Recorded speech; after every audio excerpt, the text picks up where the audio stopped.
नमस्कार दोस्तों, कैसे हैं आप सब। आप सभी को राधे राधे। जय कुंज बिहारी, जय श्री हरिदास।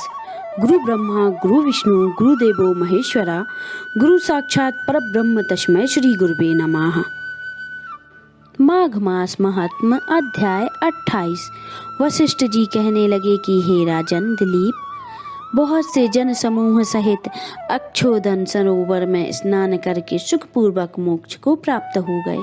तब लोमश जी कहने लगे कि संसार रूपी इस तीर्थ राजा को सर्व श्रद्धा पूर्वक देखो। यहाँ पर 33 करोड़ देवता आकर आनंद पूर्वक रहते हैं।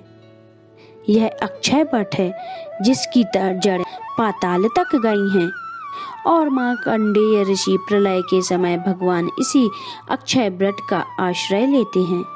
यही शिव जी प्रिय भगवती भागीरथी हैं, जिनकी सिद्ध लोग सेवा करते हैं। यह गंगा स्वर्ग के हेतु पताका है। इसका जल पीकर मनुष्य मुक्त हो जाते हैं। हे मुनि, सभी प्राणी इस नदी को यमुना से मिली हुई पाते हैं। इसका संगम बड़े पुण्य से प्राप्त होता है। इसके स्नान से जन्म मृत्यु रूपी दावानल से कोई नहीं तपता, परंतु ज्ञान प्राप्त करके मुक्त हो जाता है। यहाँ पर स्नान करने से सभी प्राणी बिना ज्ञान के मुक्त हो जाते हैं। इसीलिए ब्रह्मा जी ने यहाँ पर यज्ञ करने की इच्छा की थी। इसी संगम में भगवान विष्णु ने स्त्री प्राप्ति की इच्छा से स्नान करके लक्ष्मी जी को प्राप्त किया।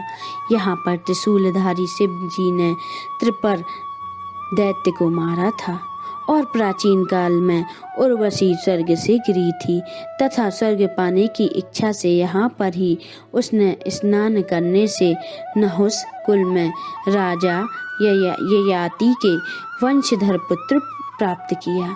यहाँ पर इंद्र ने प्राचीन काल में धन की इच्छा से स्नान किया था और माया से कुबेर के सब धन को प्राप्त किया था। प्राचीन काल में नारायण तथा नर ने हजारों वर्ष तक प्रयाग में निराहार रहकर उत्तम धर्म किया था। यहाँ से जयगाश्वर्य सन्यासी ने महादेव जी जैसी शक्ति वाले से विजय पाई थी तथा अणिमा आदि योग के अति दुर्लभ ऐश्वर्य प्राप्त किए थे। इसी क्षेत्र में तपस्या करने श्री भारद्वाज सप्त ऋषियों से सम्मिलित हुए। उन्होंने भी यहाँ स्नान किया। सबको स्वर्ग की प्राप्ति हुई। इसलिए हमारे विचार से तुम त्रिवेणी में स्नान करो।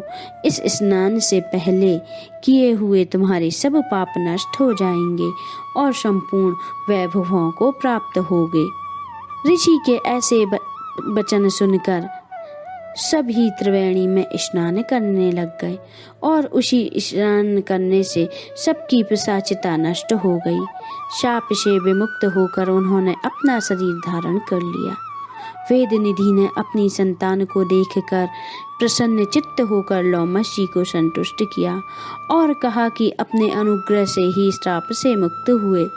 अब आप इन बालकों के योग धर्म को कहिए।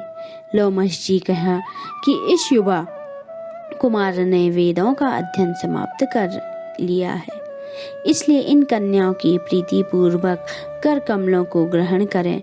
तथा लोमश जी तथा अपने पिताजी की आज्ञा से इस ब्रह्मचारी ने 5 कन्याओं से विवाह किया। इन कन्याओं के सब मनोरथ पूर्ण हुए।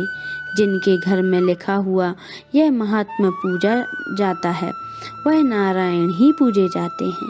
पुष्कर तीर्थ में, प्रयाग में, गंगा सागर में, देवालयों में, कुरुक्षेत्र में तथा विशेष करके काशी में इसका पाठ अवश्य करना चाहिए।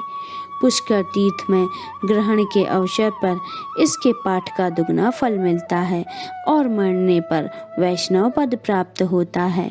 इसी प्रकार माघ मास महात्म के संपूर्ण अध्याय यहाँ पर संपन्न होते हैं।